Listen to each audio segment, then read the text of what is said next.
The $32 million helicopter sat in silence.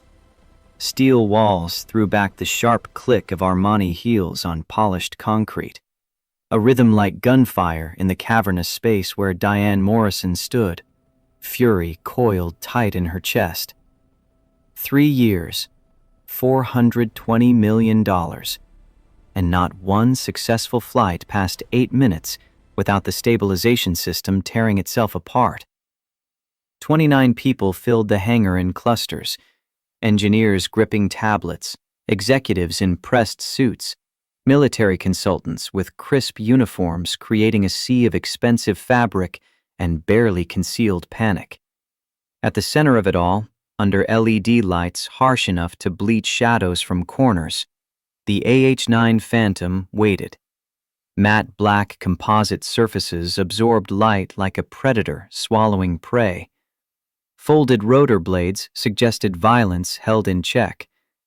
Every curve whispered promises of speed, stealth, lethality. Promises it couldn't keep. Diane's jaw ached from clenching. Manicured fingers curled into fists at her sides, red polish bright as blood drops against pale skin. 47 years old, and she'd built Morrison Defense from a struggling contractor into a billion-dollar force through sheer refusal to accept failure. Until this moment, standing in front of a machine that mocked every principle she'd staked her reputation on. Her voice cut through the quiet like surgical steel.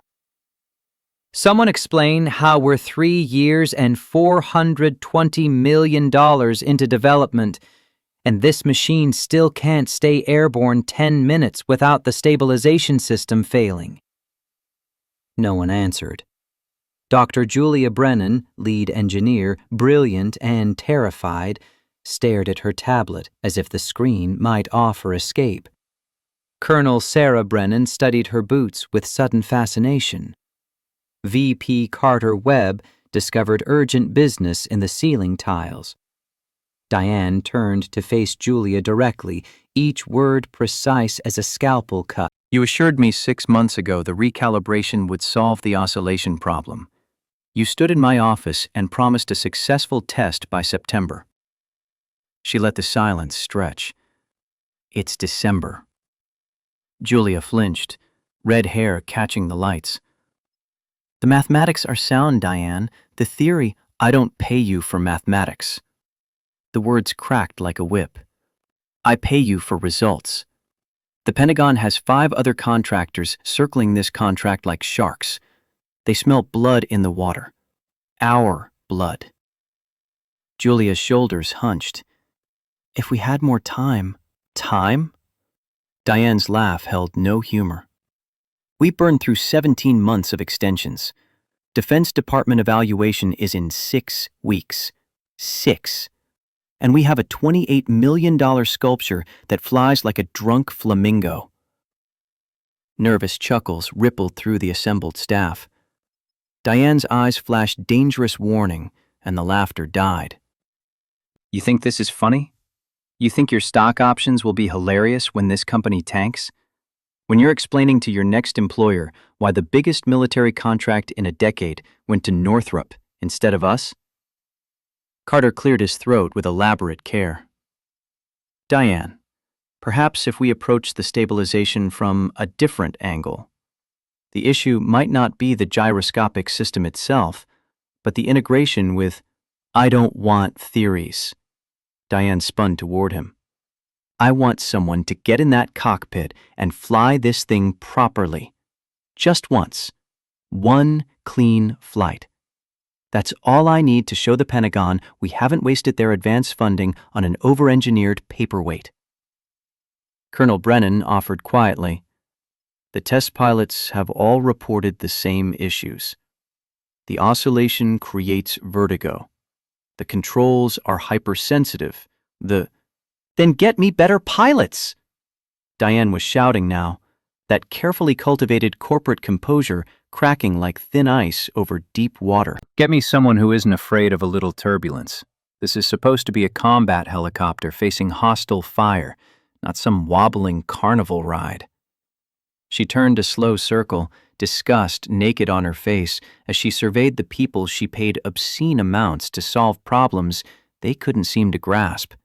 Highly credentialed professionals frozen in place while millions bled away monthly. Her gaze swept the hangar, past engineers with their useless tablets, past executives with worried faces, past the observation area where assistants and junior staff clustered like frightened birds. And then her eyes landed on him. An old man in gray coveralls pushed a mop bucket across the far end of the hangar. Early 70s, maybe. Weathered tan skin from decades outdoors, and silver hair cropped military short. Clean coveralls worn soft from thousands of hours. The kind of practical workwear that spoke of real labor. He moved with deliberate care, mop creating neat overlapping patterns on floor already spotless. 3 years Diane had seen him, hundreds of times probably, always there in the background, working quietly while important people did important things, emptying trash, cleaning windows, mopping floors. Invisible infrastructure no more remarkable than the HVAC system or the fluorescent lights humming overhead. She didn't know his name, and suddenly, in her fury and frustration and mounting desperation, an idea bloomed. Terrible and cruel, and, in its own twisted way, brilliant. If she couldn't motivate her team with reason or money or fear, maybe shame would work. Public humiliation of the lowest person in the building to remind everyone else how far they could fall. You know what? Her voice shifted, taking on something sharp and cold. Maybe we're going about this all wrong. Maybe we don't need more engineers or better pilots. Maybe what we need is some fresh perspective. Marcus looked up wearily. What do you mean?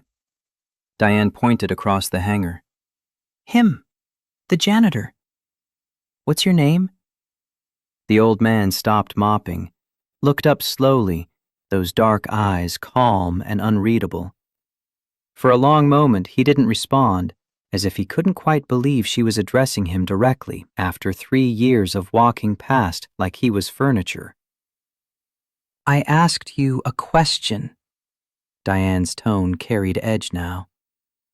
Your name. Coleman, ma'am. His voice came deep and quiet, with faint traces of Georgia in the vowels. Raymond Coleman. Raymond Coleman. Diane smiled, predator spotting prey. How long have you worked here? 3 years, ma'am. Since the building opened.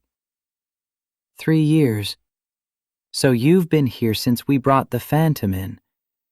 You've seen every test, every failure, every expensive disaster, haven't you? Ray set his mop against the bucket with careful precision. I've seen some things. Yes, ma'am. Diane walked toward him, heels clicking with each step. The entire hangar watched this bizarre interaction unfold. Several people had phones out now, recording. This would make one hell of a story at the holiday party.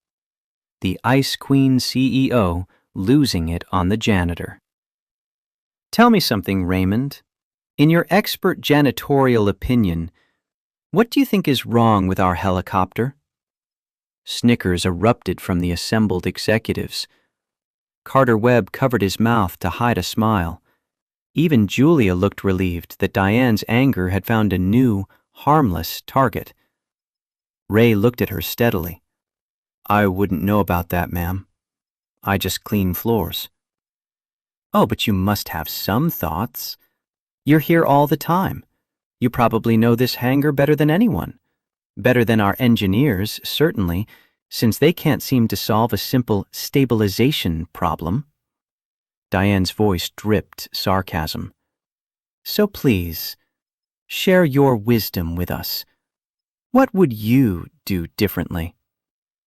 The mockery was obvious now.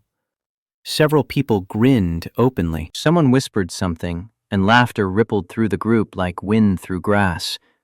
Ray stood there, weathered hands resting on the mop handle. He looked old, tired, completely out of place among all these educated professionals in their expensive clothes. "I'm just the janitor, ma'am." He repeated it quietly, with dignity that somehow made the words cut deeper. "Exactly." Diane spread her arms wide, voice rising. "Just the janitor. A man with a mop, no engineering degree, no flight training, no expertise whatsoever. And yet I'm willing to bet that even you could do a better job than the so-called experts I've wasted millions paying." The laughter was louder now. This was entertainment. People were definitely recording this moment, the CEO's spectacular meltdown. "In fact," Diane continued, warming to her theme with cruel momentum, "I have an idea. A challenge." "Raymond Coleman, if you think you understand this helicopter so well from mopping around it, why don't you fly it?" The laughter stopped. Silence fell sudden and absolute. Ray looked at her without speaking. "I'm serious." Diane's voice carried false sincerity thick as honey. "You've had 3 years to observe. 3 years watching these brilliant minds fail again and again. Surely you've learned something. So here's my offer. You get that helicopter in the air and fly it for 10 minutes without crashing, and I'll give you $100,000 cash." "Diane, this is insane," Julia protested, color draining from her face. "He could damage what?" Diane whirled on her. "A machine that doesn't work? A prototype that's already failed 17 times? What exactly are we protecting here, Julia? Our pride? Our reputation?" She laughed harshly. "Those are already gone." She turned back to Ray. "What do you say, Mr. Coleman? Want to earn $100,000? All you have to do is what our $1,000,000 engineers can't accomplish. Just climb in, start it up, and fly." Carter was grinning openly now. "This is the best thing I've seen all year." Another executive asked, "Someone's recording this, right? This is gold." Diane held out her hand toward the helicopter like a game show host presenting a prize. "Well, Raymond? Or are you going to admit that maybe, just maybe, flying a cutting-edge military helicopter is a bit more complicated than mopping floors?" She was giving him an out. A chance to back down, to acknowledge his place, to confirm what everyone in the room believed, that some people were meant to lead and innovate, while others were meant to clean up after them. The natural order of things. Ray looked at her for a long moment. His expression remained unreadable, neither angry nor afraid, just calm, measuring, considering. Then he leaned his mop against the wall. "All right," he said quietly. The word dropped into the silence like a stone into still water. "What?" Diane blinked. "I said, all right, ma'am. I'll fly your helicopter." The laughter came back, louder than before. Perfect. The crazy CEO and the delusional janitor. This video was going to go viral inside the company. People would be talking about this for years.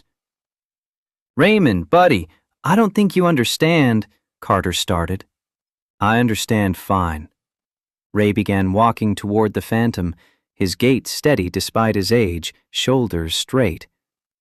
"You want me to fly this aircraft for 10 minutes without incident. That's the challenge." Diane watched him approach the helicopter, shock and anger warring in her chest.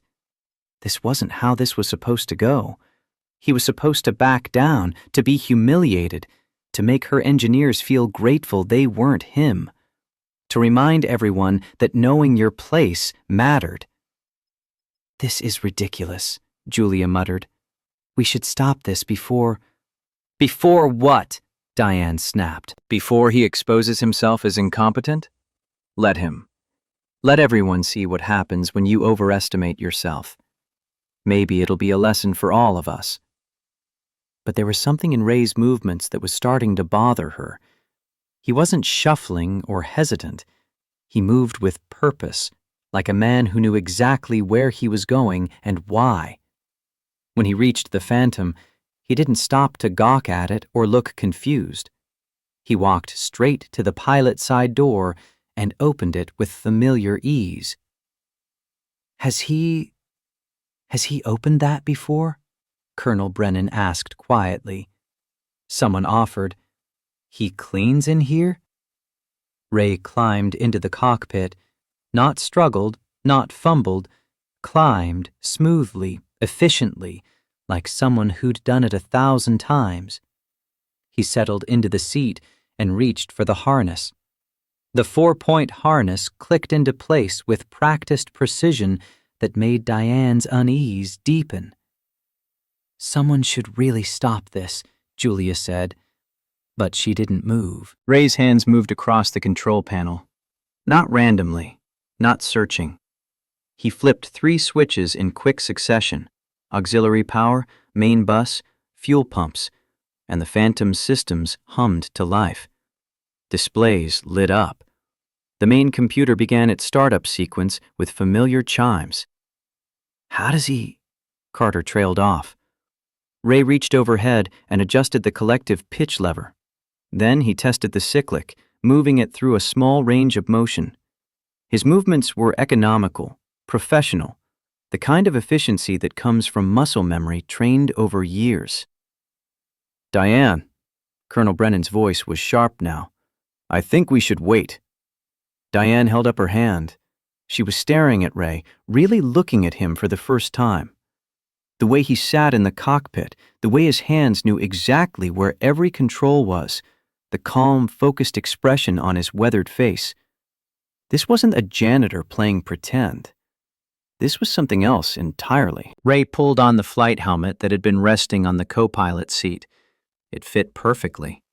He adjusted the mic and ran through what sounded like a pre-flight check, his lips moving silently through practiced sequences. Engine start sequence. His voice came through the hangar's communication system, clear and authoritative. Turbine 1. The first engine coughed, then caught, then roared to life with a deep, powerful sound that vibrated through the hangar floor. Every phone in the building was up now, every camera recording, but nobody was laughing anymore. Turbine 2. The second engine joined the first, and suddenly the Phantom was alive, both turbines spooling up, the rotor blades beginning their slow rotation overhead, building speed toward operational threshold. Ray's voice continued calmly over the speakers. Oil pressure nominal. Hydraulics green. Fuel flow optimal. Rotor RPM building to operational speed. He sounded like a pilot, not like someone pretending to be a pilot, like a very good pilot with thousands of hours in his voice. Diane's mouth had gone dry. This couldn't be happening. Generator output stable. Avionics online. Flight control system initialized. Ray's right hand rested on the cyclic, his left on the collective. His feet were positioned on the anti-torque pedals with easy confidence born of long familiarity. "Someone stop this!" Julia shouted. But it was too late. The Phantom lifted off the ground. It rose smoothly, steadily, with none of the wobbling or oscillation that had plagued every previous test. 1 foot, 2 feet, 5 feet, 10. The landing skids cleared the safety markers on the floor, and still the helicopter rose, perfectly balanced, perfectly controlled. 20 feet up, Ray brought the Phantom into a stable hover. The hangar was silent except for the thunder of the turbines and the rhythmic whoop, whoop, whoop of rotor blades cutting through air. Diane stared upward, her hand pressed to her mouth, mind reeling. "That's impossible," Carter breathed. Ray's voice narrated over the speakers. Oscillation present, but within optimal parameters. Compensating with micro-adjustments on cyclic. The key is anticipating the oscillation pattern rather than reacting to it. He demonstrated a slow 360-degree rotation, the phantom spinning smoothly on its axis. The movement was surgical in its precision. Notice the slight lag between control input and aircraft response? That's the stabilization system doing its job. If you fight it, you create a feedback loop. If you work with it, it's smooth as glass. Then he accelerated forward. The phantom shot across the length of the hangar with startling speed, and Diane's heart leaped into her throat as she imagined it crashing into the far wall. But 30 feet from impact, Ray pulled back on the cyclic and simultaneously increased collective pitch, bringing the helicopter into a perfect deceleration that stopped its forward momentum exactly where he wanted it. "Stabilization holding," Ray said. "Oscillation within acceptable parameters. Compensating for minor pitch variation with cyclic input." He was narrating his flight, explaining what he was doing, and worse, explaining it in technical terms that made perfect sense.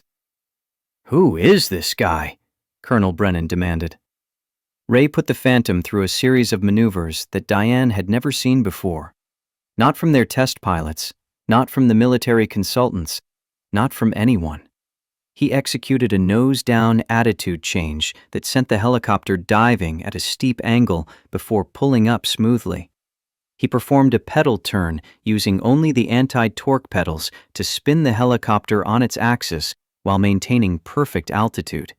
He even did a sideways translation, moving the entire aircraft laterally across the hangar without changing its facing. Every movement was controlled, precise, professional. And more than that, they revealed something about the Phantom that none of the previous flights had shown. The helicopter could do things. Aggressive things. Combat things. In Ray Coleman's hands, the Phantom wasn't a temperamental prototype that could barely stay airborne. It was a weapon.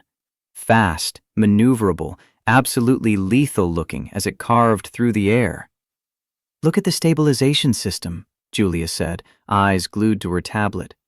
"He's not fighting it, he's working with it, using the oscillation instead of trying to suppress it." "How long has he been up?" someone asked. Carter whispered, checking his watch. 8 minutes. 8 minutes without a single error. Ray brought the Phantom back to center, hovering at exactly 15 feet. Then, and Diane would never forget this moment, he performed a maneuver that she'd only seen in combat footage from overseas. He dropped the collective completely while simultaneously kicking the tail around with the pedals, sending the helicopter into a controlled auto-rotation spin.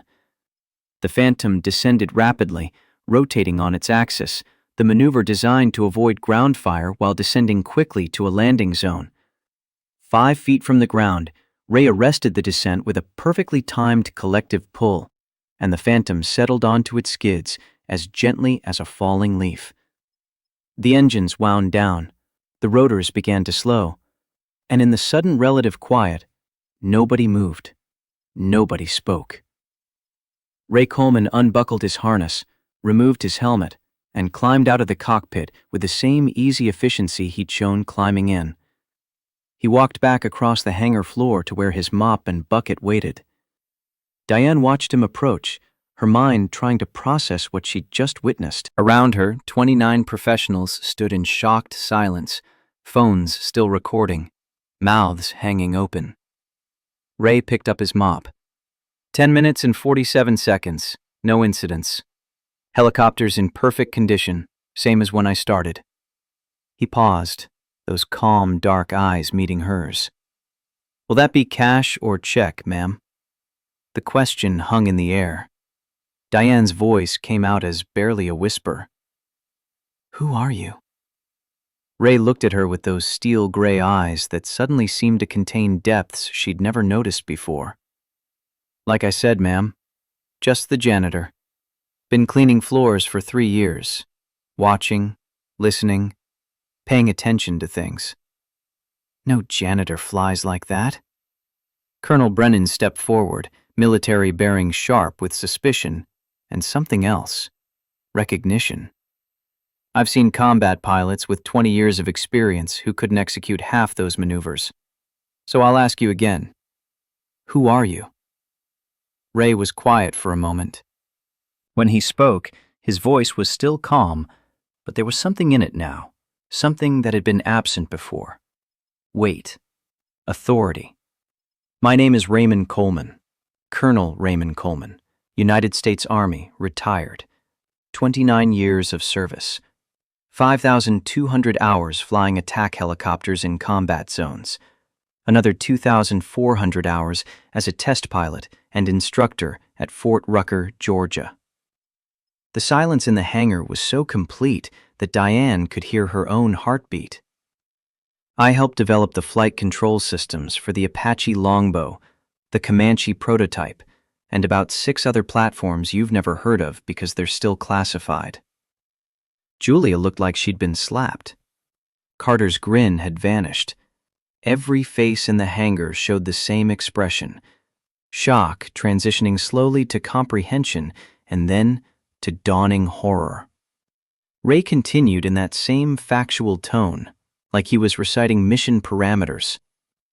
I retired 14 years ago with full honors. My wife Margaret got sick. Ovarian cancer, the kind that takes 3 years to kill you and costs everything you have trying to stop it.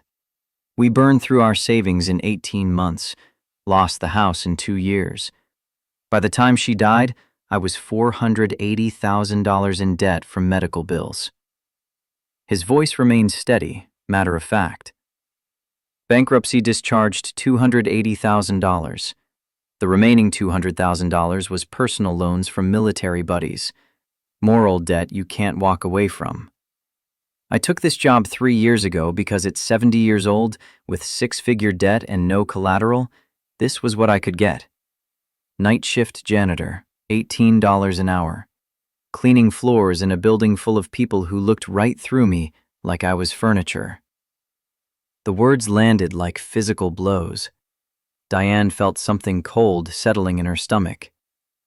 And that was fine, Ray said. I didn't need to be seen. I needed to pay off debt and maybe have enough left over for food and rent. But I never stopped being a pilot, and I never stopped paying attention. He gestured toward the Phantom with his free hand, the other still holding the mop. For 3 years, I watched you people struggle with a helicopter that any competent test pilot could have diagnosed in 10 minutes. I listened to your engineers argue about problems that had simple solutions. I saw you waste millions of dollars and thousands of hours because everyone was so focused on the complex possibilities that they ignored the simple realities. Your stabilization system isn't broken. It's designed for aggressive combat maneuvering. It creates controlled oscillation to allow faster attitude changes. But your test pilots were trying to fly it like a civilian aircraft, smooth and stable. They were fighting the very thing that makes this helicopter special. All you had to do was train them differently, or ask someone who actually understood combat flight dynamics. Julia's face had gone pale. The oscillation is intentional? Not entirely. There's still a calibration issue in the pitch axis that needs addressing. But yes, fundamentally, you built a scalpel and then complained it wasn't a butter knife. Ray turned back to Diane. You want to know the worst part, Ms. Morrison? I tried to tell someone 6 months ago. I wrote up a detailed analysis and left it on Dr. Brennan's desk. Explained the flight dynamics, suggested modified training protocols, even drew diagrams. Julia's face flushed red. The janitor's note. I thought it was a joke. I threw it away without reading past the first page. I know. I saw you do it. Ray's expression didn't change. That's when I stopped trying. If you wanted to waste your money and your time, that was your choice. I had floors to mop. The words hung in the air like an accusation. Diane realized her hands were shaking. 3 years. 3 years this man had been invisible to her. 3 years of assuming that the person pushing the mop was nobody, nothing, background noise in her important, high-stakes world. And he'd been a colonel, a decorated pilot, a man who'd helped design the very systems she'd spent fortunes trying to perfect. Why didn't she say something? The question escaped before Diane could stop it, and even as the words left her mouth, she knew how stupid they sounded. Why didn't she tell us who you were? Ms. Morrison, I applied for an engineering position here 3 years ago. Sent in my resume with my full military record, test pilot certifications, everything.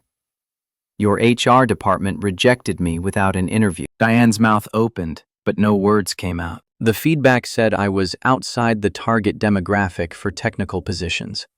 I was 70 years old, applying for an engineering role in a company run by executives in their 40s. Age discrimination wrapped in corporate speak. Too old to be valuable, apparently. So I applied for the janitorial position instead. At least that job didn't care how old I was or what I looked like. Just needed someone to clean. And I did. For 3 years. For $18 an hour. He looked around the hangar at all the phones, all the recording devices, all the shocked faces. You asked me to fly your helicopter as a joke, to humiliate me, to make your engineers feel better about their failures by comparison. And I did it because... He paused, emotion cracking through that calm facade. I'm tired. Tired of being invisible. Tired of watching people fail because they're too proud to listen. And mostly, tired of pretending that mopping floors is all I'm good for just because the world decided my experience doesn't matter anymore. Diane felt tears stinging her eyes, hot burning shame like she hadn't felt since childhood. The helicopter works fine, Miss Morrison. You just needed someone who knew how to fly it properly. Now, if you'll excuse me, I have a spill in conference room B that needs addressing. He turned and began pushing his mop bucket toward the exit. Wait! Diane's voice cracked. Colonel Coleman, please wait. He stopped, but didn't turn around. I'm sorry. The words felt inadequate even as she spoke them. I'm so sorry for all of it. The way I spoke to you, the assumptions, I don't need your apology, ma'am. Ray's voice was quiet. I need my paycheck every 2 weeks. That's all I've ever needed from this place. What if I could offer you something better? The words tumbled out before Diane had fully formed the thought. What if I offered you a position on the flight test team or the engineering department? You clearly know more about this helicopter than anyone in this building. Name your price, name your position. I'll make it happen. Ray stood there for a long moment, his back still to her. When he finally turned around, his expression was unreadable. You want me to help fix your helicopter, save your contract, make you look good to the Pentagon. That's what this is about. Not about treating people with dignity. Not about recognizing value regardless of job title. Just about winning. Diane stopped. Was it? Even now, was she just trying to turn this disaster into a victory? Use him the same way she'd tried to use him as a punchline? Ms. Morrison, you have a room full of talented people, smart people, people who could have solved this problem months ago if they'd been willing to listen to ideas from unexpected places. He gestured to the assembled executives and engineers. Your problem isn't lack of expertise. It's lack of humility. Every person in this hangar was so focused on their credentials, their positions, their importance. They couldn't imagine that a janitor might know something valuable. And because you created a culture where only certain people's voices matter, you wasted millions and nearly destroyed this project. Diane looked around at her team. Julia wouldn't meet her eyes. Carter was staring at his shoes. Colonel Brennan looked thoughtful but troubled. "If I accept your offer," Ray said slowly, "it won't be as a special exception. It won't be as the token old guy you bring in to fix one problem. It'll be as part of a real change in how this company operates. Fair wages across the board, real respect for every position, actual accountability starting from the top." He paused, letting the weight of those words settle. "I want an immediate audit of all wages and positions. I want to know who's being underpaid and by how much. And I want a plan on my desk in 2 weeks for bringing everyone up to fair market value." "You understand this will cost millions?" Diane asked. "Less than you've wasted on failed tests because you were too proud to listen. Less than you'll lose if this contract falls through." Ray met her eyes. "And more importantly, it's what you should have been doing all along." For the first time since this whole surreal encounter began, Ray smiled. It was a small smile, tentative, but genuine. "Then we have a deal, Ms. Morrison." He extended his hand. Diane shook it. His grip was firm, calloused from years of work, both in cockpits and with cleaning equipment. Around them, the assembled crowd began to react, some applauding, some still too shocked to move, some clearly calculating what this meant for their own positions and futures. But Diane barely noticed. She was looking at Ray Coleman's weathered face and seeing clearly for the first time in 3 years. Not a janitor, a colonel, a pilot, a man whose expertise and experience she dismissed because he didn't fit her narrow definition of valuable. "I want everyone to think very carefully about what just happened here," Diane said, raising her voice to address them all. "We were about to lose everything because we couldn't see what was right in front of us, because we made assumptions based on appearances and positions instead of actual knowledge and skill. Colonel Coleman, because that's how I'm going to think of him from now on, just saved this project, maybe saved this company. Not because he's smarter than all of you, but because he was willing to see clearly what we'd all missed. And he could only do that because he wasn't invested in protecting his ego or his position." She turned back to Ray. "When can you start?" "Well, I still have about 4 hours left on my shift, and there's that spill in conference room B." Carter volunteered quickly. "I'll handle the spill, least I can do." "Then I suppose I can start Monday." Ray nodded. "Give me the weekend to process what I've apparently just agreed to." "Monday it is." Diane paused. "And Colonel Coleman, thank you for the flight, for the honesty, for giving us a chance to be better than we've been."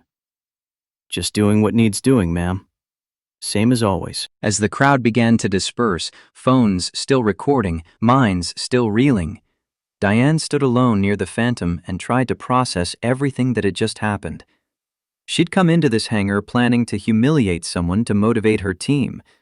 Instead, she'd been the one humiliated, exposed, forced to confront ugly truths about herself and the company she'd built. And somehow, impossibly, it might turn out to be the best thing that had ever happened to Morrison Defense. Monday morning arrived with the weight of consequence. Diane stood in her office on the top floor at 5:30 a.m., looking down at the parking lot as employees arrived for work. She'd been there since dawn, preparing. Her assistant had already fielded 17 media requests, and it wasn't even 8 o'clock yet.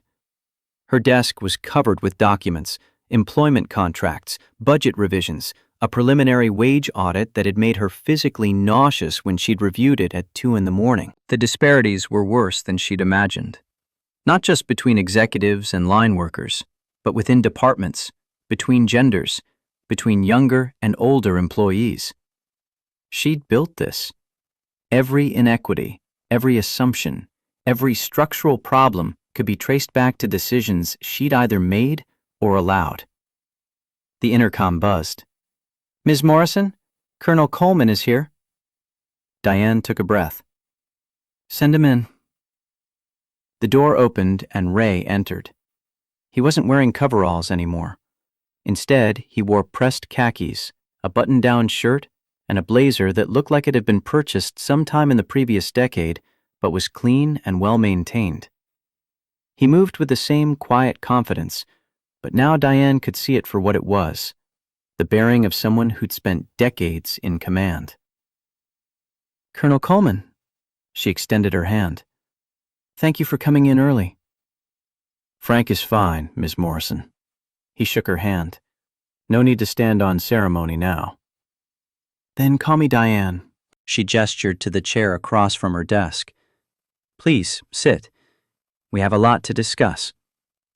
Ray settled into the chair with the careful movements of someone whose body had accumulated 73 years of wear and tear. Diane noticed the way he favored his left leg slightly, the faint tremor in his right hand that he controlled with conscious effort. "How was your weekend?"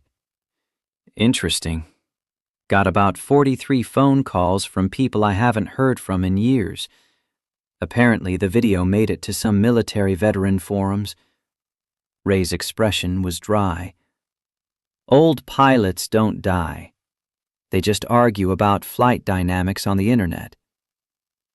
"I'm sorry for the intrusion on your privacy." "Don't be. Most of them were happy to see me back in a cockpit. Few of them were surprised I'd been mopping floors.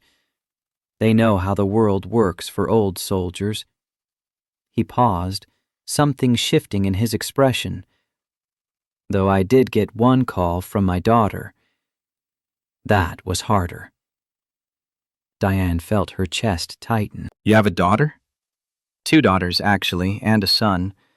Haven't spoken to any of them in about 9 years. Ray's voice remained steady, but Diane could hear the pain underneath. "When my wife died and I lost everything, I was ashamed. Didn't want them to see what I'd become. Told them I was fine, everything was handled. Then I just stopped calling, stopped answering. Cut them out rather than let them see me struggle. Emma, my youngest, she called Saturday night, saw the video. Cried for about 20 minutes before she could even speak. Asked me why I didn't tell her, why I didn't ask for help." He looked down at his hands. Didn't have a good answer for that. Pride, mostly. Stupid old man pride. "Are you going to see her?" "She's flying in from Colorado next weekend, bringing my granddaughter. Haven't met her yet. She's 8. Ray's voice cracked slightly. 8 years old, and I've never even seen a picture, because I was too proud to admit I was struggling. I'm glad you'll get to meet her now." "So am I. But it's a hell of a way to get there, being humiliated on camera by a CEO half my age." He smiled slightly. "No offense." "None taken. I deserve that and worse." Diane pulled out a folder from her desk. "Which brings us to why we're here. I meant what I said Friday. I want you to lead flight operations, but we need to talk about what that actually means."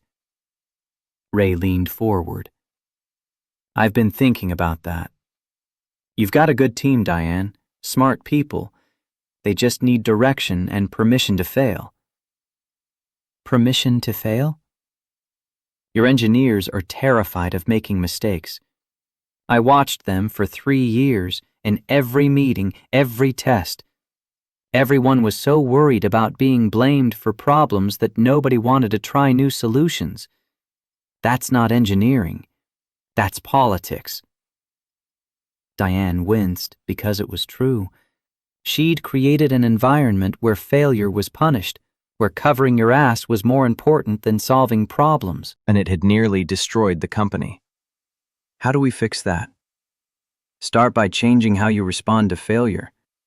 When the next test goes wrong, and it will because we're building complex machines, don't look for who to blame.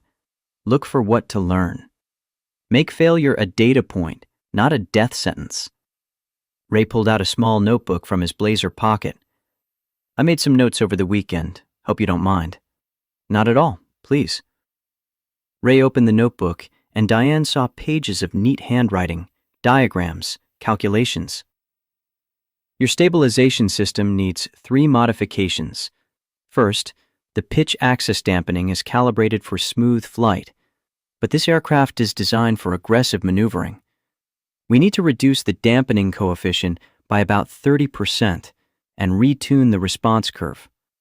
Second, your collective pitch control has a dead zone issue in the middle range, probably a software problem in the fly-by-wire system. Third, and this is the big one, your training protocols are teaching pilots to fight the aircraft instead of working with it. He flipped to another page covered in equations. The oscillation everyone was so worried about? It's actually a feature, not a bug. The flight control system is designed to allow rapid attitude changes by briefly reducing stability. It's how the Phantom can execute evasive maneuvers faster than anything else in its class. But if you don't understand that, it feels like the helicopter is trying to kill you. Diane stared at the notebook. You figured all this out from watching tests? And from flying it? And from reading the technical specifications that your engineers kept leaving on their desks when they went to lunch? Ray shrugged. Janitors are invisible, remember? Nobody thinks twice about us being in rooms when confidential discussions are happening. That's going to change. I know. Part of me will miss the invisibility. You learn a lot about people when they don't know you're listening. But most of me is tired of pretending to be less than I am. He met her eyes. So here's what I need from you. Full authority over flight testing and pilot training. Direct access to the engineering team without going through layers of management, and a budget for bringing in outside consultants, old military pilots who actually know combat flight dynamics. Done. I haven't told you the salary I want yet. Diane slid a contract across the desk. I had HR draw this up based on comparable positions at other defense contractors. Director of Flight Operations, $240,000 base salary, performance bonuses tied to project milestones, full benefits including relocation assistance if you want to move closer to the facility. Ray stared at the number. For a long moment, he didn't speak. That's more than I made as a colonel. It's less than you're worth, but it's what our budget can sustain right now. Diane paused. There's also a signing bonus, $50,000, paid immediately, enough to clear your remaining medical debt with some left over. Ray's hand trembled as he picked up the contract. You looked into my finances. I needed to know what you were carrying. I hope that's not an invasion of privacy. It's practical. I appreciate practical. He scanned the contract, eyes moving quickly over the legal language. This also includes backdated raises for the janitorial staff and the maintenance crew and the junior engineers. That's the start. Full wage audit results will be ready by Wednesday, and we'll begin implementing corrections immediately. It's going to cost us about $14 million over the next fiscal year, but the board approved it Sunday night. They approved it just like that? Diane laughed, and it was a bitter sound. Not just like that. I had to threaten to resign and take the Pentagon contract with me. I had to show them the viral video and explain that our choice was between spending money to fix our culture or spending it on lawyers when the discrimination lawsuits started rolling in. And I had to remind them that Ray Coleman mopping floors while we failed was the perfect symbol of corporate incompetence. So you used me to force their hand. I used the truth to force their hand. You were the proof that everything we'd been doing was wrong. Diane leaned forward. But I need you to understand something, Ray. This isn't just about good PR or avoiding lawsuits. I meant what I said Friday. I want to build a company where people like you don't have to be invisible, where experience is valued regardless of age, where the person with the mop has as much right to be heard as the person with the corner office. Ray studied her carefully. That's a nice speech. Do you believe it? I'm trying to. Ask me again in 6 months when it gets hard and expensive and people start pushing back. Diane felt her throat tighten. I've been running this company on fear and hierarchy for 10 years. It worked. We grew. We won contracts. We made money. But we also became a place where people were afraid to speak up, where talent went unrecognized, where success meant not rocking the boat. Friday, you called me out in front of everyone. You exposed my cruelty, my blindness, my arrogance. And you were right about all of it. I don't know if I can completely change who I've been, but I want to try. And I need people like you to hold me accountable when I slip back into old patterns. Ray was quiet for a moment. Then he pulled a pen from his pocket and signed the contract. All right, Diane. Let's see if we can turn this ship around before it hits the rocks. The first staff meeting was scheduled for 10 o'clock in the main conference room. Word had spread fast about Ray's hiring, and the room was packed when Diane and Ray arrived. Engineers, technicians, project managers, even some of the administrative staff had crowded in, wanting to witness what happened next. Julia stood near the front, looking pale and nervous. Carter leaned against the back wall with his arms crossed, expression unreadable. Colonel Brennan sat at the conference table, military bearing as sharp as ever. The room fell silent when Diane entered with Ray at her side. Thank you all for coming. I know many of you have seen the video from Friday. I know there are questions, concerns, probably some fear about what happens next. So let me be direct. Everything is changing starting today. She gestured to Ray. Colonel Raymond Coleman is now Director of Flight Operations. He has full authority over all testing protocols, pilot training, and flight system development. His decisions in those areas are final and carry the same weight as my own. There was a murmur through the crowd. A few people glanced at Julia, whose title had just been effectively superseded. I know this is sudden. I know some of you are wondering how someone who was cleaning floors on Friday can be running operations on Monday. So let me tell you what I should have known 3 years ago. She proceeded to detail Ray's military record: 29 years service, 5,200 combat hours, test pilot experience, role in developing flight systems for previous helicopter platforms. With each credential, the murmuring grew quieter. By the time she finished, the room was silent again. For 3 years, we had one of the most qualified helicopter pilots in the country working in this building. And we had him mopping floors because we never bothered to look beyond his job title, because we made assumptions about who was valuable based on age, appearance, and position. That ends now. Starting today, we're implementing an open-door policy for ideas from anyone in this organization.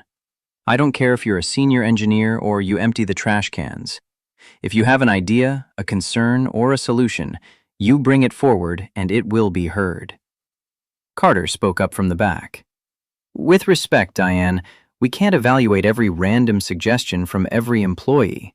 We'd never get anything done. You're right, we can't, which is why Colonel Coleman is going to establish a review process that's efficient but accessible. But here's the key difference from how we've operated. We're going to approach every idea with the assumption that the person bringing it forward might know something we don't. Novel concept, I know.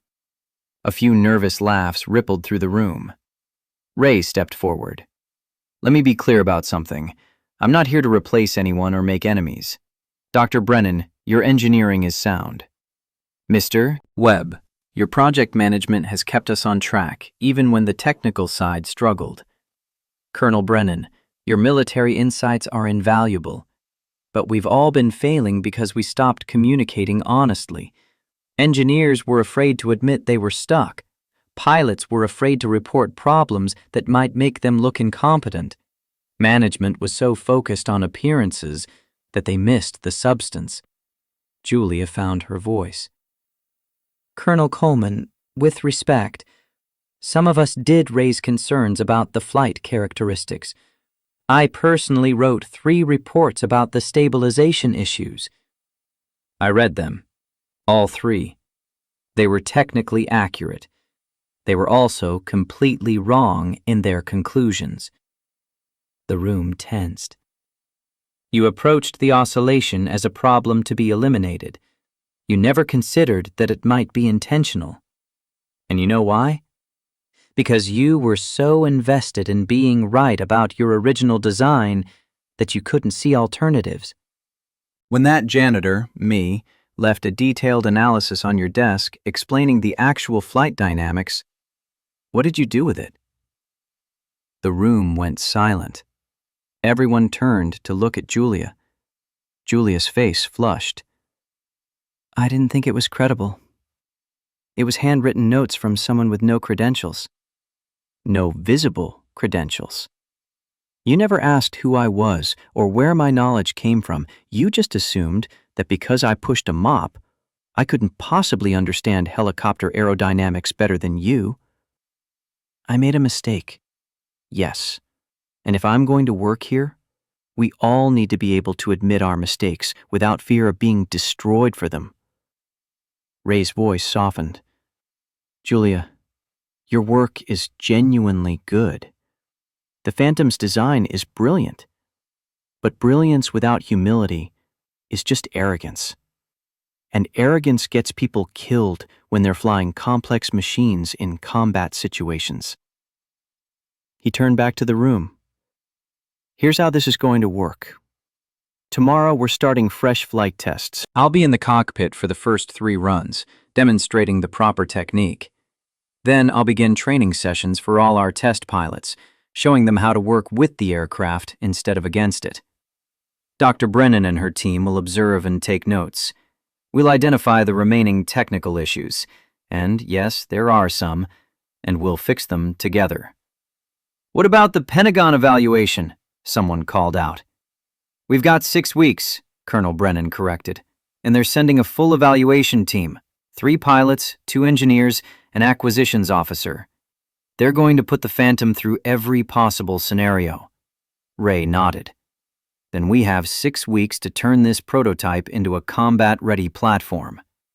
It's tight, but it's doable if we work together and stop wasting time on politics and ego. After the meeting, Carter pulled Diane aside into a private conference room. His face was set in hard lines. This is moving too fast. Promoting a janitor to director overnight? Implementing company-wide wage changes during a critical contract period? On paper, that looks like chaos, not stability. On paper, we were failing for 3 years. I'll take organized chaos over orderly failure. The board is already getting nervous. 3 board members contacted me privately expressing concerns about your leadership. They think you've lost focus, that you're more interested in social justice than running a profitable company. And what do you think, Carter? He paced to the window, looking down at the hangar where Ray was now coaching a test pilot. I think you're making emotional decisions based on guilt. I think you're overcorrecting because a video went viral and you felt embarrassed. And I think you're going to bankrupt this company trying to prove you're not the villain everyone saw on camera. Diane met his eyes. Carter, I've been with you 8 years. I've supported every risky decision you've made. But this is different. You're not thinking like a CEO anymore. You're right, I'm not. I'm thinking like a leader. There's a difference. She walked to the window, stood beside him. We were failing before Friday. We'd been failing for 3 years. And we were failing because our culture prioritized ego and hierarchy over results. We had technical problems because our culture prevented us from solving them. She turned to face him. Carter, I need you to trust me on this. We're 5 weeks from the Pentagon evaluation, If we secure that contract, none of these cultural changes will matter because we'll have revenue to sustain them. If we don't secure it, nothing else matters anyway because we'll be out of business." Long silence stretched between them. "And if I can't support these changes? Then I'll accept your resignation with gratitude for your years of service and a generous severance package. But I hope you'll stay. I need people who are willing to challenge me, ask hard questions, make sure I'm not making emotional decisions. I just need them to do it while believing we can actually be better than we've been." Carter looked at her, expression unreadable. Finally, he nodded slowly. "I'll stay. For now. But I'm watching, Diane. And if this experiment starts costing us contracts or talent, I'm going to push back hard." "Fair enough. That's all I ask." The rest of the week passed in a blur of activity. Ray worked with the test pilots, demonstrating flight techniques that revealed capabilities nobody knew the Phantom had. Julia's engineering team, freed from the fear of blame, identified and corrected technical issues with startling efficiency. The pitch axis calibration was fixed in 4 days. A fuel flow problem was resolved in 2. Wednesday afternoon, Diane reviewed the wage audit results with Ray. The numbers were damning. Systematic underpayment of workers in non-management positions. Disparities that had compounded over years. 38% of employees receiving compensation adjustments, Diane said, scanning the spreadsheet. Ranges from small cost of living increases to significant corrections for workers systematically underpaid for years. Ray stopped at one line. Janitorial staff. Average 42% increase. Your former colleagues were making $18 an hour. Market rate for their experience and responsibility is $26 to $28. We're bringing them to $27. That's life-changing for them. It's what we should have been paying all along. The door to Diane's office burst open. Carter stood there, face red. "Diane, we need to talk, now." Ray stood. "No, Colonel, stay. This concerns you too." Carter's voice was tight with barely controlled anger. "This wage adjustment is going to cost us $14.2 million annually. That's 40% of our discretionary budget. How are we supposed to fund R&D, equipment upgrades, facility expansion?" Diane remained calm. "We're going to cut executive compensation 15% across the board, starting with me at 20%. We're going to reduce discretionary executive benefits, car allowances, club memberships, executive dining room. And we're going to accept smaller profit margins because investing in people is investment in the future." "You're insane. You'll lose half your leadership team." Ray spoke quietly.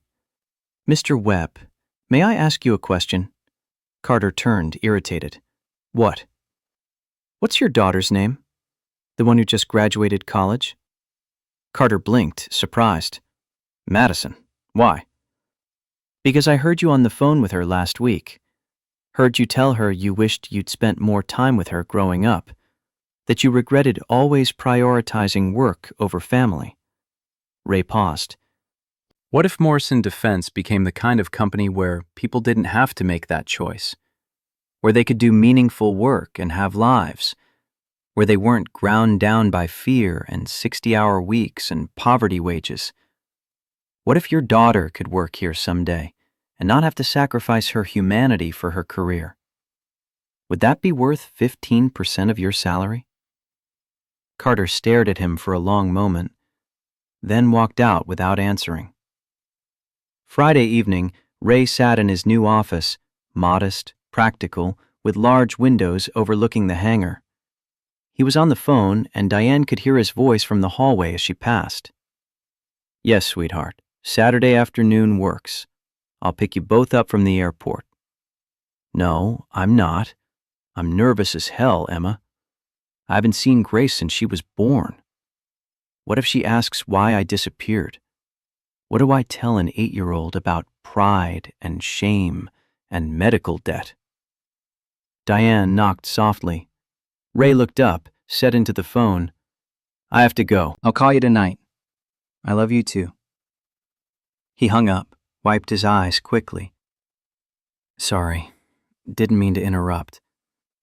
"Not interrupting, just confirming plans for this weekend. My daughter Emma and granddaughter Grace flying in from Colorado. First time I'll meet Grace." His voice was thick with emotion. "How are you feeling about it?" "Terrified? Grateful? Ashamed that it took a viral video and public humiliation to make me reach out to them." Ray explained what Emma had told him. When Margaret died, he'd been destroyed. Not just by grief, but by crushing shame at failing as a provider, as a husband who couldn't save her, as a father who had nothing left to offer his children. I told myself I was protecting them from seeing what I'd become. But really I was protecting my ego from admitting I'd failed. So I cut them out. Stopped calling, stopped answering. Let 9 years pass because I was too proud to say, "I need help." What changed? Emma saw the video, called me Saturday night, cried for 20 minutes before she could speak. Asked why I didn't tell her, why I shut her out. And I didn't have a good answer except stupid old man pride. We talked for 3 hours. First honest conversation in almost a decade. She's angry, not about the money or struggle, but about me shutting her out. She wanted to help, and I wouldn't let her. Diane understood. "You're not the only one who made that mistake.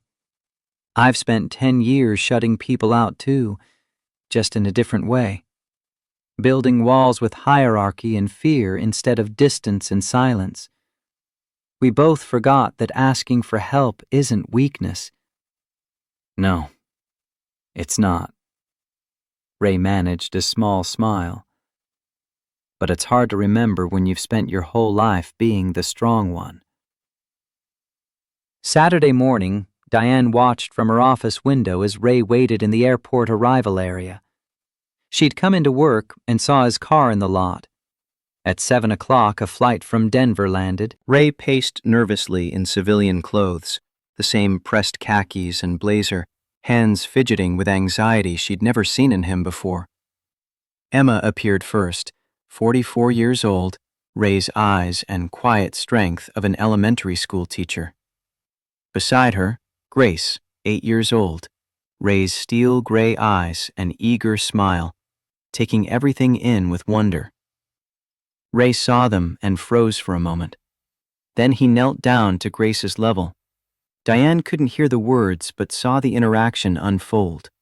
Grace, shy at first, hiding behind Emma's leg. Ray speaking gently, hands open and unthreatening. Emma encouraging with a hand on her daughter's shoulder. Then the moment Grace's shyness broke, she threw her arms around Ray's neck and he wrapped her in his embrace, shoulders shaking with sobs that had been held back for 9 years. Emma wrapped her arms around both of them. Diane felt tears on her own face. This was what they'd been fighting for. Not just contracts and profits, but restoration of dignity, connection, all the things that made life worth living beyond work. Later that morning, Ray brought them to the facility. Diane met them in the lobby. Emma extended her hand. "Ms. Morrison, thank you for giving my father his dignity back. Whatever you need from our family to support this, you have it." Grace stared wide-eyed at everything. "Is this where Grandpa works? Can I see the helicopters?" Ray laughed. "If Ms. Morrison says it's okay." "Of course. Let me give you the tour." Walking through the facility, Grace asked a million questions. How fast do helicopters go? How loud are they? Can they fly upside down? Did Grandpa ever get scared? Ray answered each question seriously, never talking down, treating her curiosity with respect a child deserves. Emma walked beside Diane in a quiet moment. "I didn't understand. When Mom died and he disappeared, I was so angry. I thought he'd abandoned us. Didn't realize he was drowning and didn't want us to see. He's not drowning anymore. No. He's flying again. In more ways than one. Emma smiled through tears. Thank you for seeing him. For really seeing him, when everyone else just saw a janitor. Diane felt the familiar twist of shame. I didn't see him at first either. He had to force me to look. I'm not the hero in this story, Emma. Maybe there doesn't have to be a hero. Maybe it's enough that you both found a way to be better. Monday morning, 3 weeks after Ray started, Diane burst into his office with news that made her stomach clench. Pentagon moved up the evaluation. Ray looked up from his training schedule. How far up? 2 weeks from tomorrow. They want to accelerate the timeline because 2 of their other prospects fell through. If we perform well, we could have a contract signed by end of January. Ray pulled up his training schedule on the computer. 2 weeks. That's tight, but doable. All the pilots are proficient now. Technical issues are resolved. We just need to decide who flies the demonstration. I assumed you would. I'm 73, Diane. The Pentagon wants to know this helicopter can be flown by regular military pilots, not just old test pilot specialists. I should coach, not fly. Ray leaned back in his chair. But this isn't just about competence. It's about telling a story. The Pentagon is sending evaluators who've heard about what happened here, the janitor, the viral video, all of it. They're going to be watching for signs we're a circus instead of a serious contractor. Diane felt a chill. You think the video hurt us? I think it made us interesting, which is both good and bad. Good because they're paying attention. Bad because they're looking for reasons to disqualify us. He pulled up evaluation criteria on his screen. They're testing everything. Flight performance, system reliability, pilot adaptability, even organizational stability. Organizational stability. That's what worries you. 3 executives resigned in 3 weeks. We promoted a janitor to director. We implemented company-wide wage changes during a critical contract period. On paper, that looks like chaos. What do? Ray's expression was certain. We tell them the truth. We were in crisis. We recognized it. We're fixing it. We show them that the changes we've made aren't distractions. They're the reason we're suddenly succeeding. Admitting failure and showing how you fixed it is powerful, Diane. It demonstrates adaptability, honesty, competence under pressure, all things the Pentagon values in contractors. Besides, they're going to find out anyway. Better to control the narrative than let them discover it through research. Diane nodded slowly. All right, let's prepare a full briefing for the evaluation team. Technical specifications, testing results, cultural changes, everything. We'll be completely transparent. I'll work on the technical presentation. You should prepare to talk about the organizational changes, why you made them, what results you've seen, how they've improved our capabilities. Me? Shouldn't you present that part? Diane, they need to hear it from you. The CEO admitting mistakes and explaining how she's fixing them carries weight. If I do it, I'm just an employee following orders. If you do it, you're a leader taking responsibility. The next 2 weeks were controlled frenzy. Every system tested and retested, every pilot logging additional training hours. The hangar cleaned to military standards, documentation compiled, reviewed, refined. Ray worked 16-hour days until Diane forcibly sent him home twice when she noticed him struggling with fatigue. Saturday afternoon, 1 week before the evaluation, Carter appeared at Diane's office door. His face was different. Not angry, something softer. Do you have a minute? Of course, come in. He sat down heavily. Madison called me this morning. She got 2 job offers. One from Lockheed, $95,000 starting, full benefits, prestigious position in their advanced systems division. And one from us, $78,000, same benefits we offer everyone else, position in Julia's engineering team. Diane waited. She chose us. I asked her why. Why take $17,000 less to work for her father's company when she could have independence and better pay elsewhere? Carter's voice was thick. She said, "Dad, I've watched you come home exhausted and angry for 15 years. You love the work, but hate the culture. At Lockheed, I'd be just another cog. At Morrison, I'd be part of something that's trying to be better, that actually values people." She quoted the Forbes article, the one about compassionate capitalism. Did she wanted to work somewhere that proved you don't have to sacrifice your humanity for your career? He looked at Diane with something like wonder in his eyes. I've been fighting you on these changes, calling them emotional, impractical, financially reckless. But my own daughter, the person I love most in the world, she sees something I was too proud to admit. Carter stood, extended his hand. I'm sorry, Diane, for doubting you, for resisting, for almost making Madison grow up thinking this is how business has to be. Diane shook his hand. Carter, I need people who challenge me, who ask hard questions. Don't apologize for that. Just keep doing it from a place of believing we can be better, not from a place of defending what we've always done. I will. I promise. He turned to leave, paused at the door. For what it's worth, I think you're the best CEO I've ever worked for. Not because you're perfect, but because you're willing to admit when you're wrong. That's rarer than you think. Sunday night, Diane and Ray sat in her office reviewing the final presentation. The Pentagon team would arrive tomorrow afternoon. Ray closed his laptop. We're as ready as we'll ever be. Are we, though? What if they see the cultural changes as instability? What if Walsh decides we're too risky? Then we deal with it. Together. Ray's voice was calm, certain. Diane, we've done everything we can. We built a better helicopter, created a better culture, prepared an honest presentation. The rest is up to them.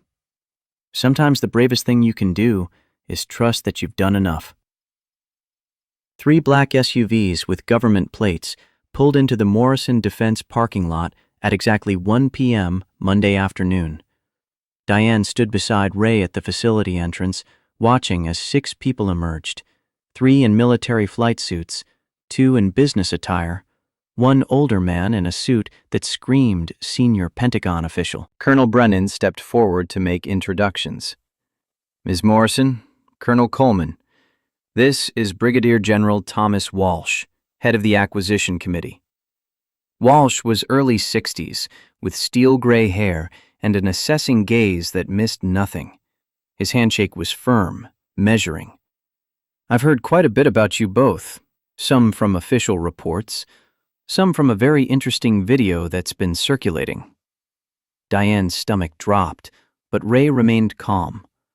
General, we're prepared to address any concerns about that incident as part of our formal briefing. Walsh's expression gave nothing away. I should hope so. That's part of why we moved the evaluation up.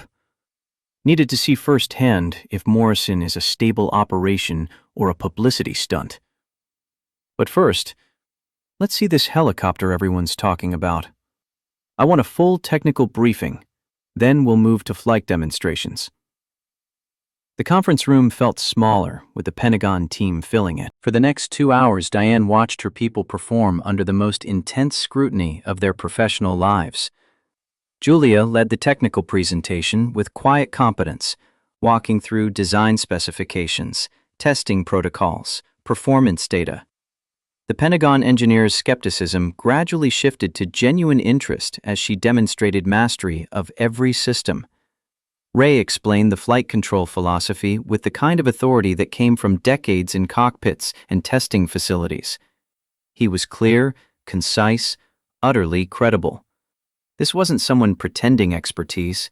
This was expertise distilled into its purest form. The military pilots in the room began nodding along, recognizing combat flight theory they'd trained on. Then Walsh leaned forward, fingers steepled. "Ms. Morrison, I need to understand what happened that day. Not the sanitized version, the truth. Because right now it looks like your company was in chaos until a janitor saved you. That's not the kind of stability the Pentagon needs in a long-term contractor." Diane took a breath. She'd rehearsed this moment, but the words still came hard. "General, you're absolutely right. We were in chaos. For 3 years, we'd been failing to solve problems that should have been straightforward, because our organizational culture valued credentials and hierarchy over actual competence. I personally created that culture through my leadership, or lack of it." She pulled up a slide showing the company's testing failures over time, a damning graph of wasted money and squandered potential. "We had the expertise we needed already in our building. Colonel Coleman applied for an engineering position when we opened this facility. Our HR department rejected him without an interview because he was 70 years old." Walsh's expression sharpened with interest. "So he took a janitorial position because he needed the work, and for 3 years, he watched us fail while possessing the exact knowledge we needed to succeed." Julia spoke up, her voice steady despite obvious discomfort. "General, Colonel Coleman wrote a detailed technical analysis 6 months ago and left it on my desk. I dismissed it without reading because it came from a janitor. That was my decision and it was wrong. It's a mistake I won't make again." Diane continued, the confession becoming easier as she spoke truth instead of spin. "The incident you saw on video was the breaking point. I publicly humiliated Colonel Coleman by challenging him to fly the Phantom, thinking I was making a point about expertise. Instead, he made a point about my failures as a leader." She advanced to the next slide, showing organizational changes implemented since that Friday. "We responded by completely restructuring our culture. We implemented immediate wage corrections for underpaid employees. We established open-door policies for ideas from any level. We promoted based on competence rather than credentials alone. And yes, we gave Colonel Coleman the director position he should have been offered 3 years ago." Walsh's voice carried skepticism. "That's quite a transformation in less than a month." "It is. And it's been expensive, disruptive, controversial." Diane met his eyes directly. "But it's also why we're suddenly succeeding. Our testing efficiency increased 40%. Our engineering team is solving problems in days instead of months. Our pilots are flying the Phantom to capabilities we didn't know it had. None of that happened by accident. It happened because we finally started listening to everyone, not just the people at the top." She pulled up the final slide showing performance metrics over the past month compared to the previous 3 years. "General, you asked if we're stable. The answer is no. We're not stable if stable means keeping everything the same. But if stable means having systems in place to continuously improve, to recognize and fix our failures, to value every person's contribution regardless of title, then yes, we're becoming stable in the way that actually matters." Ray stood. "General, I've led combat units in 3 different war zones. I've trained hundreds of pilots, and I can tell you that the best teams aren't built on novelty or feel-good stories. They're built on trust, competence, genuine respect. That's what we're building here." He gestured toward the hangar visible through the conference room windows. "Every person in this facility now believes their contribution matters. The technician who caught a turbine vibration this weekend did it because he knew he'd be listened to, not dismissed. The junior engineer who suggested a software fix did it because she wasn't afraid of being mocked. The test pilots are flying better because they're being trained rather than blamed. You're right to be skeptical about sudden changes, but this isn't sudden.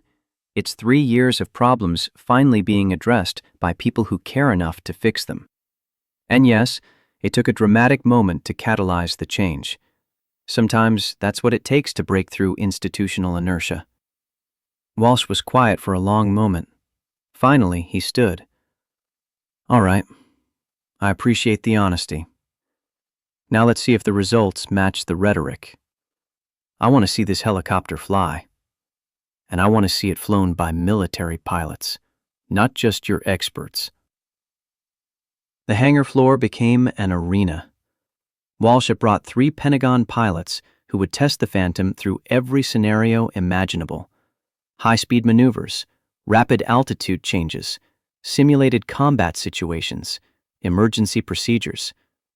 This was the real test, not Morrison pilots proving competence, but Pentagon pilots determining if the helicopter was genuinely combat-ready for average military aviators. Captain Daniels went first, 36 years old, Marine Corps, with the kind of swagger that came from carrier landings. Ray sat in the co-pilot's seat, talking him through startup sequences. Remember, oscillation is your friend. Don't fight it. Use it. Daniels lifted off cautiously, and the helicopter wobbled slightly as he tensed up. Ray's voice came calm over the speakers. Relax your grip, Captain. You're strangling her. The Phantom responds to suggestion, not force. Daniels loosened up, and the hover stabilized. Better. Now, banking turn, 30 degrees left. The turn was rough, but successful. By minute 10, Daniels was starting to feel the rhythm Ray had described. He landed after 25 minutes looking exhilarated. That's unlike anything I've flown. Once you stop fighting it, it's like the helicopter anticipates what you need. Walsh made notes, expression still unreadable. Major Harris went next, 41, Army veteran, more aggressive in his flying. He pushed the Phantom harder, testing its limits. At minute 8, he executed a sharp banking turn, and the helicopter hit a genuine oscillation problem. It started vibrating severely, frequency building dangerously. Harris struggled, voice tight. I'm losing stability. From the observation deck, Diane's heart stopped. Julia's face went pale. Carter gripped the railing. This was it. Catastrophic failure during the Pentagon demonstration. Ray's voice came through the speakers, calm as still water. Major, stop fighting it. You're amplifying the resonance. Release pressure on cyclic. It's going to release pressure. Now pedal input, counter the rotation. There, hold it. Harris followed the instructions, and the vibration decreased, then stabilized. Now use the surge. Bank right, aggressive, trust the system. Harris banked right, and the helicopter responded perfectly. The vibration disappeared completely. He finished the flight and landed smoothly, climbing out with adrenaline pumping. What the hell was that? General Walsh's voice was sharp, cutting. Colonel Coleman, we just witnessed a malfunction during a demonstration flight. Is this aircraft safe or not? Ray stood his ground, unflinching. What you witnessed, General, was the calibration issue I mentioned in our briefing. Pitch axis oscillation frequency is 2.3 Hz off optimal specification. Creates a resonance effect under specific conditions. Exactly what Major Harris encountered. And you let him fly knowing that? I let him fly knowing that proper pilot technique prevents resonance from becoming dangerous. Major Harris encountered the problem. I coached him through the solution. He executed perfectly. That's what training is for. Ray pulled up diagnostic data on his tablet. This is fixable. 48 hours of work, software patch to adjust dampening frequency and the pitch axis. But even unfixed, the helicopter is safe when flown correctly. Every combat aircraft has quirks. The Apache has tail rotor authority issues in high-altitude hover. The Black Hawk has settling with power phenomenon in specific descent profiles. The Phantom has pitch axis resonance that's manageable with correct technique. He paused, and Diane heard the edge in his voice. Not defensiveness, but challenge. Would you prefer I hid the issue and let you discover it after the contract was signed? Or would you prefer honesty about the helicopter's characteristics and proof that we can train pilots to handle them? The silence stretched impossibly long. Walsh's expression was granite. Show me the fix working. Then we talk contract. The next 48 hours blurred into exhausted urgency. Julia's engineering team worked around the clock, and Ray supervised every line of code. Diane brought coffee and food at odd hours, kept the board updated through their mounting panic. By Tuesday at 11 p.m., the software patch was complete. Ray insisted on flying the test himself, despite exhaustion that made his hands shake. My call to make. If this doesn't work, I need to know why. He flew for 45 minutes, pushing the Phantom through every scenario that had triggered resonance before. Clean. Perfect. The issue was resolved. When he landed and gave Julia the thumbs up, she nearly collapsed with relief. Wednesday morning, the Pentagon team returned. Major Harris flew again, same aggressive maneuvers that had caused problems before. No vibration, no resonance, perfect flight. 2 more Pentagon pilots confirmed the same results. Walsh huddled with his team in a conference room for 90 minutes, while Morrison's leadership waited in agonizing uncertainty. Diane paced. Ray sat very still. Carter stared at his phone without seeing it. Julia reviewed data that no longer needed reviewing. At 11 a.m., Colonel Brennan emerged. They want to see everyone. Main conference room. Now. This was the moment. Everything. The company's survival, hundreds of jobs, Ray's redemption, Diane's transformation, came down to whatever Walsh was about to say. They filed into the conference room. Walsh stood at the head of the table, expression grave. Ms. Morrison, Colonel Coleman, please sit. They sat. The silence was unbearable. I'll be direct. When we arrived Monday, I was prepared to disqualify Morrison from consideration. The video, reports of organizational chaos, concerns about stability, all suggested a company that wasn't ready for a major Pentagon contract. Diane's heart was lead in her chest. Walsh's stern expression cracked into something approaching a smile. But after these 3 days of evaluation, I have to say, I was wrong.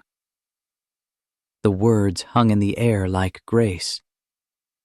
The Phantom is an exceptional aircraft.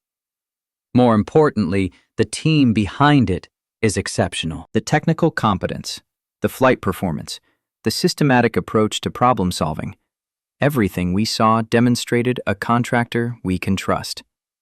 Diane couldn't breathe, couldn't think, couldn't process what she was hearing. Pending final budget approval and contract negotiations, I'm recommending Morrison Defense Systems as the primary contractor for the AH-9 Phantom program. Initial order of 52 aircraft with options for up to 225 more over 6 years. The room erupted.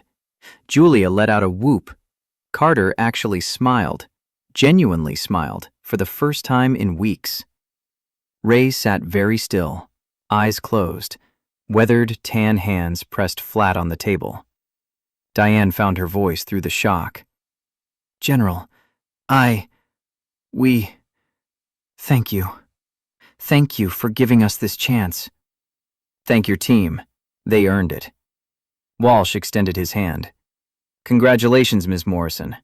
You're about to become very busy. As handshakes and congratulations filled the room, Diane looked at Ray and saw tears running down his face, though he was smiling. She whispered, "We did it." He opened his eyes. We did it, together. Outside the conference room, Emma and Grace waited. Grace broke free from her mother and ran to Ray, who scooped her up with a laugh that held 3 years of grief and 9 years of separation and one perfect moment of pure joy. "Did you win, Grandpa?" "Yes, sweetheart. We won." "I knew you would. You're a superhero." Ray held his granddaughter close while Emma watched with tears streaming. Diane turned away to give them privacy, but Emma caught her eye and mouthed, "Thank you," with such fierce gratitude that Diane had to look away before she broke down completely. The celebration that night was modest but genuine. Pizza and drinks in the hangar, engineers mingling with maintenance workers, test pilots swapping stories with technicians. The hierarchy that had defined the company for a decade melted away in shared triumph. Diane found herself standing with Ray near the Phantom, both holding plastic cups of cheap champagne that tasted better than any expensive bottle she'd ever opened. "To second chances," Ray raised his cup. "To seeing people clearly," Diane countered. They drank, and the moment stretched perfect and fragile between them. "What now?" Ray asked. "You've got a massive contract, organizational changes to continue implementing, and about 1,000 new challenges coming. Now we do the work. We build the helicopters. We honor our commitments. We prove that treating people well and running a successful business aren't mutually exclusive." Diane paused. "And you? What's next for you?" "I'm going to lead this flight operations team and train the best helicopter pilots in the world. And then every other weekend, I'm going to Colorado to be the grandfather I should have been all along." Ray smiled. "Turns out you can have both. Meaningful work and meaningful relationships. Who knew? You did. You just forgot for a while. And you reminded me. Funny how that works."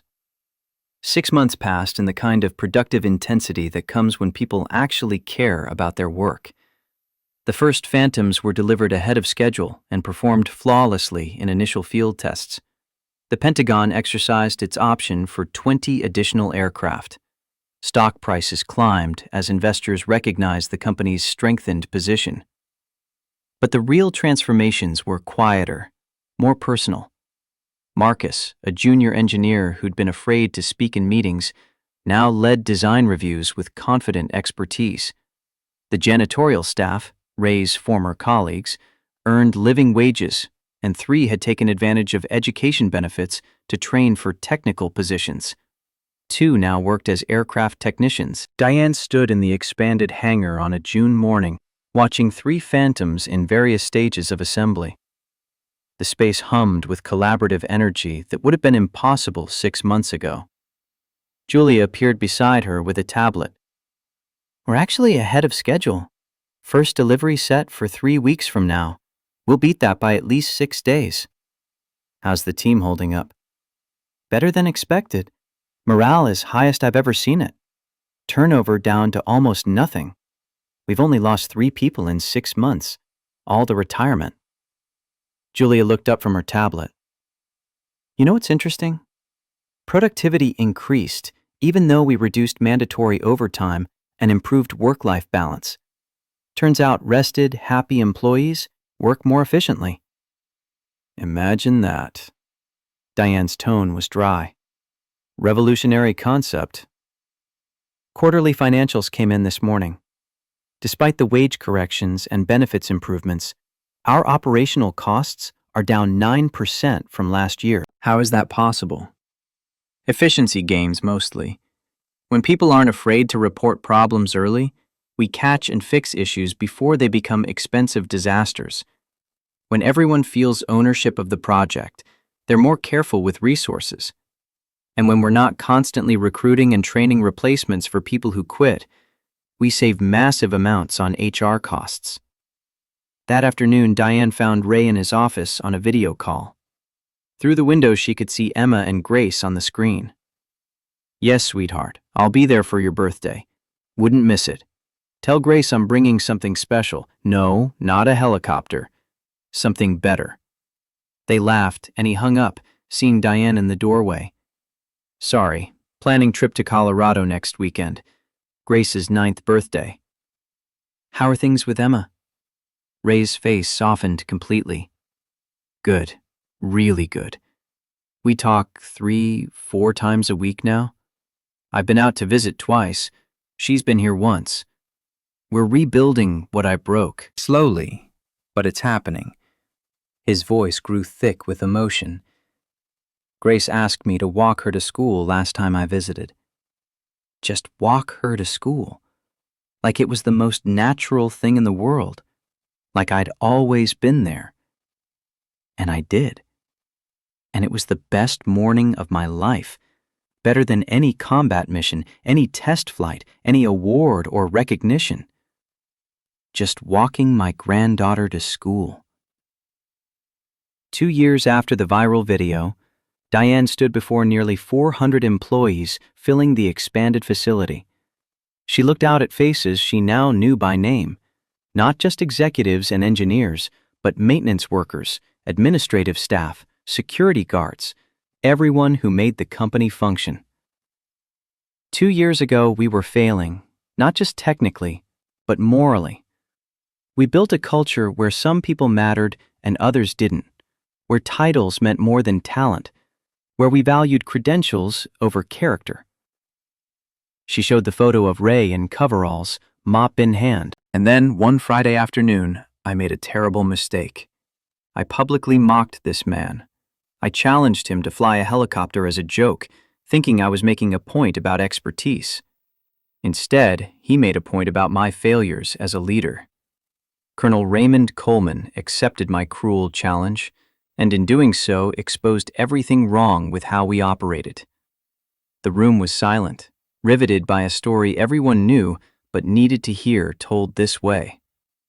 Today, I want to announce several new initiatives continuing this commitment.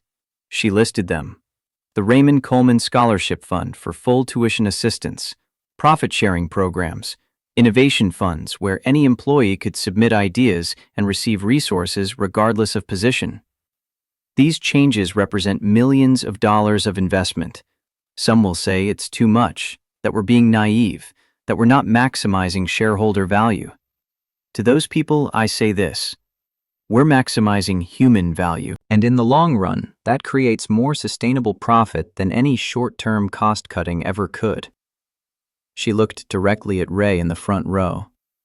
2 years ago, a janitor saved this company by accepting an impossible challenge. Today, we honor that courage by committing ourselves to never stop challenging assumptions, never stop seeing people clearly, never stop believing that dignity and success can coexist. Thank you, Colonel Coleman, for teaching us what leadership really means, for showing us that worth isn't defined by title, but by character, for having the courage to be seen when the world had made you invisible.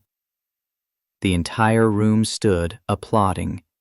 Ray rose slowly, his weathered face reflecting emotion as colleagues honored him with genuine respect. That evening, Ray and Diane sat on the hangar roof, watching the sunset paint the sky orange and purple. Their tradition, quiet moments reflecting on the journey they'd shared. "You didn't have to do the scholarship fund, though I appreciate it more than I can say. I wanted to.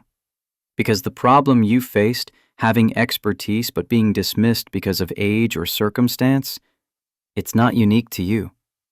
There are talented people everywhere who just need a chance. Now we can give them one." Speaking of chances, Ray paused. "I need to tell you something. I'm retiring. Not yet, give me 6 months to train my replacement.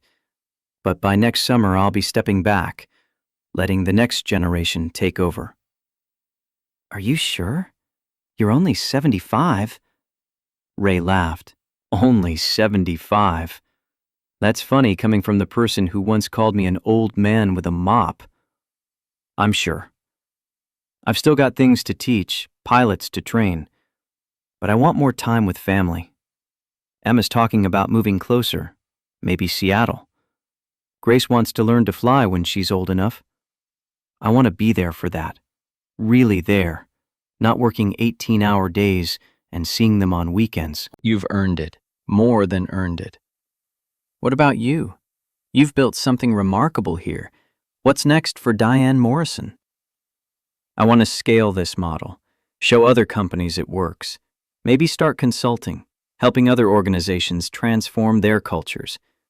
There's so much unnecessary suffering in the business world, talented people overlooked, workers exploited, potential wasted. If we can change that even a little, it's worth the effort. You've changed a lot from the person who threw me that challenge 2 years ago. I'm still changing, still learning. You taught me that growth never stops, that admitting mistakes is strength, that real leadership is service. I'm grateful for that lesson, Ray. I'm grateful for you. The gratitude is mutual. You gave me back my life, my family, my purpose. That's not a small thing. They sat in comfortable silence as the sun touched the horizon. Around them, the facility hummed with quiet activity. Night shift arriving, security making rounds, maintenance performing scheduled checks. All of them people whose lives had been touched by transformation that began with a cruel joke and a courageous response. Diane thought about the journey, from humiliation to redemption, failure to success, isolation to connection. It hadn't been easy, required admitting mistakes, changing deeply ingrained patterns, standing up to critics who said it couldn't work. But it had worked. Against odds and conventional wisdom, treating people well and running a successful business had proven compatible. They'd built something that mattered, something that would outlast them both. Thank you. Diane's voice was quiet. Thank you for seeing me. And there, on the roof of Morrison Defense Systems, as the sun set on another day, two people who'd found redemption in the most unlikely circumstances sat together in peaceful satisfaction. The janitor who became a director. The CEO who learned humility. Two lives transformed by courage to be honest, to change, to believe that people mattered more than positions. They'd started with a cruel joke and an impossible challenge. They'd ended with a company transformed, lives restored, proof that the most radical act in business was simply treating people like human beings. It was enough. It was everything.